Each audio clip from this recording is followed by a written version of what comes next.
আসসালামু আলাইকুম। আপনারা যারা দেশ এবং প্রবাস থেকে আমার এই ভিডিওটি দেখতে পাচ্ছেন সকলকে অন্তরস্থল থেকে অনেক অনেক অভিনন্দন। প্রিয় মৎস্যচাষী ভাইরা, আপনারা কিন্তু বর্তমানে অনেকেই মনোসিস তেলাপিয়া চাষ করছেন বা চাষ করবেন, কিন্তু এর মধ্যে অনেকেই রয়েছেন যারা মনোসিস তেলাপিয়া চাষ করে আপনারা কখনোই লাভবান হতে পারেন না, সবসময় লসের সম্মুখীন হয়ে থাকেন। তো এর সবচেয়ে বড় কারণটা হলো যে আপনারা কখনোই অরিজিনাল মনোসিস তেলাপিয়া যেটা রয়েছে এটা আপনারা সংগ্রহ করতে পারেন নাই।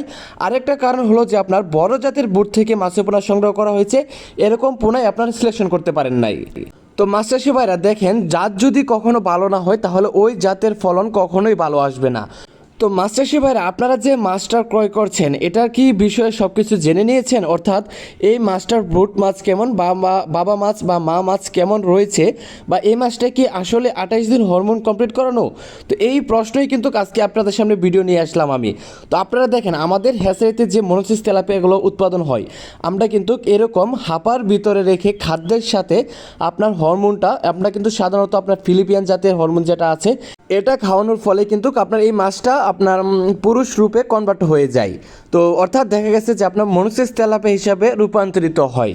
তো আমরা কিন্তু আমাদের প্রত্যেকটি মাছ, অর্থাৎ বুট মাছ যেটা রয়েছে, আপনার বাবা মাছ বা মা মাছ যেটা রয়েছে, এটা কিন্তু আপনার মিনিমাম ওজন রয়েছে আপনার 1 কেজি প্লাস।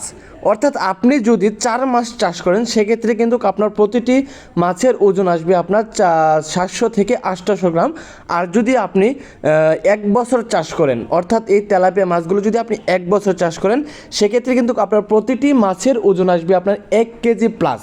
আপনারা কিন্তু সবসময় চেষ্টা করবেন আপনার যাচাই বাছাই করে আপনার সবসময় অরিজিনাল যে মাছটা রয়েছে মনোসিস তেলাপিয়া এটাই সংগ্রহ করার জন্য। আর যদি এটা আপনি সংগ্রহ করতে না পারেন তাহলে কিন্তু আপনি ব্যবসায় কোনো দিন সফল হতে পারবেন না।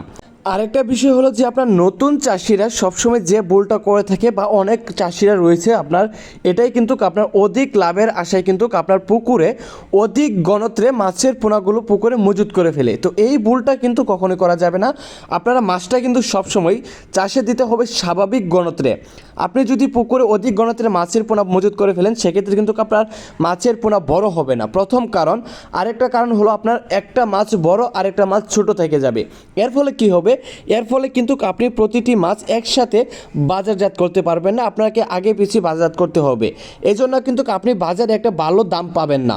তো সম্মানিত ভিউয়ার্স, আপনারা এই মাছটি যদি পুকুরে কালচারিংয়ের ক্ষেত্রে দেন সেক্ষেত্রে কিন্তু আপনার দেখা গেছে 250 পিস বা 300 পিস, সর্বোচ্চ গেলে 300 পিস আপনাকে প্রতি শতাংশে মজুত করতে হবে। তো আপনারা যারা পোনা নিতে চান, আমরা কিন্তু তাদের জন্য এরকম অক্সিজেনের প্যাকেটে করে সারা বাংলাদেশে কিন্তু আমরা মাছের পোনাগুলো ডেলিভারি দিয়ে থাকি। এগুলোর মেয়াদ থাকে আপনার 24 ঘন্টা। 24 ঘন্টার ভিতরে আপনার মাছের পোনার কোনো সমস্যা হয় না। তো মাছের পোনা নিতে এখনই যোগাযোগ করতে পারেন।